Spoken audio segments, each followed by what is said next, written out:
პაოლო იაშვილის თვითმკვლელობის შემდგომ ტიციან ტაბიძე დაიბარა ბერიამ და უთხრა პაოლო მაინც მკვდარია, მას არაფერი ეშველება, შენ კი ცოლშვილი ყავს, თავი გადაირჩინე და დაწერე მასზე, რომ გერმანიის აგენტი იყო. ანუ საჯაროდ გაკიცხეო, რაზეც ტიციანი აცხადებს კაცს უარს, მიდის სახლში საკუთარ ქალიშვილთან და ეუბნება, ხვალ შეიძლება მე აღარ ვიყო, თუმცა შენ სირცხვილისგან წითლად არასდროს შეგეფაკლება ლოყები, თუ ვინმე ხალხში ოდესმე ჩემს სახელს ახსენებსო.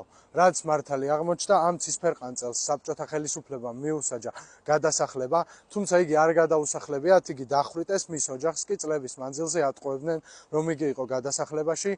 მისი ცოლი ნინო წლების განმავლობაში ელოდა ტიციანის დაბრუნებას, რაც არ მოხდა და ეგ კი არა ქართველებს მისი საფლავიც არ გვაქვს.